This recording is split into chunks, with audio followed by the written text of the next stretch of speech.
मैंने अपने ऑफिस में एक संस्कृत सुभाषित लिख कर रखा है, मनसा सततम स्मरणीयम वचसा सततम वदनीयम लोकहितम मम करणीयम।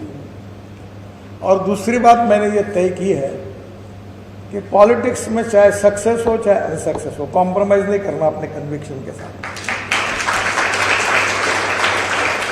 और मेरा अनुभव अच्छा है। मैंने इस बार पब्लिक मीटिंग में 15,000 लोगों के सामने कहा, जो करेगा जात की बात उसको ठोस के मारूंगा लात। मैंने अपना तय किया, मैं जात पात का पालन करूंगा नहीं। और मेरा अनुभव है कि कोई फर्क नहीं पड़ता। समाज के सामाजिक आर्थिक परिवर्तन में और राष्ट्र के पुनर्निर्माण में वही लोग दिशा दे सकते हैं जिनको कोई विजन है, जिनका कोई कन्विक्शन है। उन लोगों की कमी नहीं है कि जो गंगा गए गंगादास, यमुना गए Yamunadas, worship of the rising sun, ये इनकी कमी नहीं है। अलू दस्तूर जी थे, उन्होंने एक बहुत सुंदर वाक्य, मुझे बचपन में उनका भाषण सुनने का मौका मिला था। उन्होंने कहा था कि जब नदी का प्रवाह जब बहता है तो मरी हुई मछली जो होती है, कचरा होता है, वो प्रवाह के साथ बह जाता है, और जो जिंदी मछली होती है वो हर समय प्रवाह के खिलाफ तैरती है, वही उसके जिंदा दिली का रक्षण है। और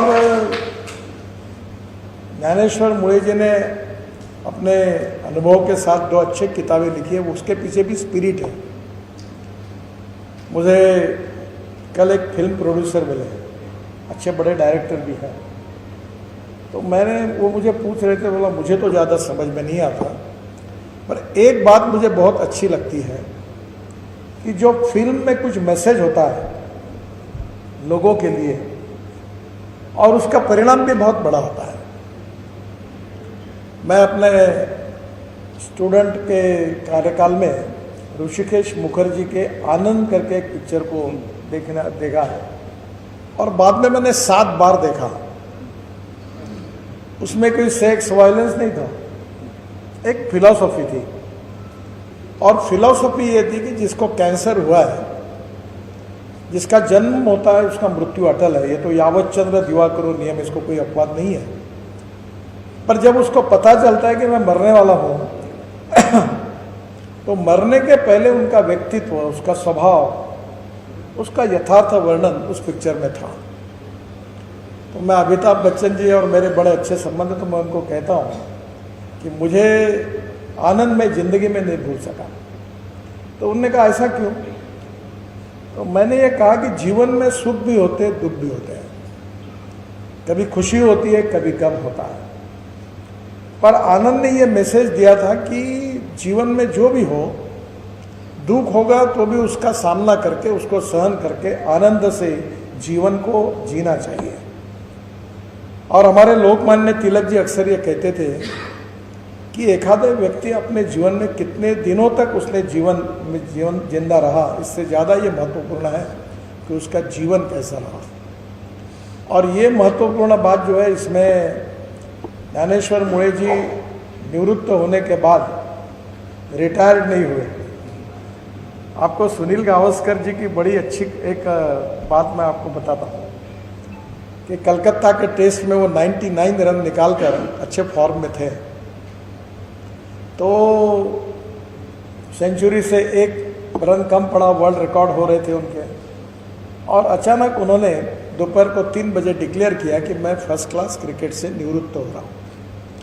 तो काफ़ी लोग उनके पास गए, पत्रकार, आपका फॉर्म अच्छा है, आप वर्ल्ड रिकॉर्ड कर रहे हैं और बड़ा बड़ा रिकॉर्ड बना रहे हैं और 2-3 साल खेल सकते हो, आप रिटायर्ड क्यों होते हो? तो उन्होंने कहा कि जब लोग पूछते हो कि रिटायर्ड क्यों हो रहे हो, तब रिटायर्ड होने में मजा है। लोग जब पूछना शुरू करते हैं कि तुम कब रिटायर्ड हो रहे हो। मैं मजाक में हमारे मीटिंग में यहाँ बैठे हुए अधिकारी उसको अन्यथा न ले, मैंने कहा अगर ऑफिस में 100 के 100 लोग आएंगे तो इफिशियंसी 25% होगी, 50% लोग एब्सेंट रहेंगे तो 50% होगी, और केवल 25% लोग आएंगे तो ऑफिस में 80% इफिशियंसी बढ़ेगी। वो नहीं आए तो अच्छा है। लगे तो मैं महाराष्ट्र में मंत्री था, तो मैंने 2-3 लोगों को कहा कि मैं हाथ जोड़ता हूँ, तुमको पगार भी मिलेगा, कार्रवाई भी नहीं होगी, तुम ऑफिस में मत हो। तुम आने से रोज उल्टा काम, चलते गाड़ी को पंक्चर कैसे करना उस पर एक्सपर्टाइज था। ऐसे देखते थे कि गाड़ी चल रही क्या, अरे ला रहे खिला। तो प्रशासन में भी अलग अलग प्रकार के लोग होते हैं, और प्रशासन की ये भी सच्चाई है कि हमारा पूरी सिस्टम स्ट्रक्चर ये व्यवस्था ने अपने कंधे पर लेकर इसको अच्छी तरीके से चलाया है।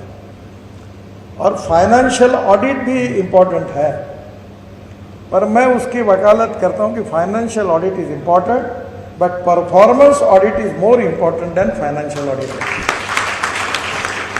और ये व्यक्तित्व के स्वभाव में होता है। मैं जो ज्ञानेश्वर मुळे जी को इतने दिनों से, सालों से देखता हूँ, तो प्रतिभाशाली है, होशियार है, कर्तव्यगार है। जैसे सुषमा जी मंत्री थी तो उस समय उन्होंने पासपोर्ट कार्यालय, पासपोर्ट मिलाना यानी क्या, हमारे इसमें तो पासपोर्ट मिलाना यानी वो शरद जोशी करके हास्य व्यंग्य के कवि थे, उनकी एक पोस्ट ऑफिस करके कविता थी, जरूर सुनिए। और सरकार में काम करते उन्होंने तो अक्सर सुननी चाहिए। वो बोलते थे कि अंग्रेज अगर पोस्ट ऑफिस नहीं खोलते तो क्या होता। तो पहले हम चिट्ठी लिखते, चिट्ठी लिखने के पहले हमको कलेक्टर के पास जाना पड़ता था कि कलेक्टर साहब हमको चिट्ठी लिखने की अनुमति दो। कलेक्टर साहब बोलते अनुमति जरूर मिलेगी, पर पहले एफिडेविट करके लाओ कि मैं और कोई नहीं, मेरा नाम यही है, ताकि फिर मैं आपको परवानगी दूंगा। फिर परवानगी लेकर मैं जाता तो बोलते पहला काम करो ट्रेजरी में जाके चालान भर के आओ। फिर मैं चालान भर के आकर कलेक्टर के पास पे आता तो वो बोलते थे ठीक है आप चिट्ठी लिखो। फिर मैं चिट्ठी लिखता था, और मैं जब लाल डब्बे के पास पहुंचता था तो एक पुलिस कांस्टेबल खड़ा था, क्या काम है, मैं चिट्ठी डालना, चल चाय पानी के पैसे पहले दे। तो मैं फिर चिट्ठी डालता, फिर मेरा जवाब आता। जवाब आने के बाद मुझे जानकारी मिलती कि मेरा जवाब आया है, तो फिर मैं कलेक्टर ऑफिस में जाता कि मेरा जवाब आया है, वो जवाब मुझे चाहिए। भाई ठीक है, पर तुम वही हो, इसका एफिडेविट करके लाओ, फिर आपको जवाब मिलेगा। तो कहीं ना कहीं सिस्टम में ऐसे बहुत सी प्रॉब्लम होती है। ज्ञानेश्वर मुळे जी की विशेषता ये रही कि लोकाभिमुखता के कारण और समाज में गुणात्मक परिवर्तन करने के लिए लोगों को हम कैसी मदद करें और लोगों की सहायता कैसे करें, और ये इसी भाव से उन्होंने साहित्य में भी उसका प्रतिबिंब है। उनको ये किताबें लिखी, मैं विमोचन कार्यक्रम में था, वो किताब मैंने पढ़ी, और उनके जीवन में भी अभी यही है कि मैं क्या कर सकता हूँ, what is the best which I can deliver for society, ये सोचते रहते हैं। और मैं भी अक्सर ये मन में रखता हूँ कि politics is a instrument of socio economic reform.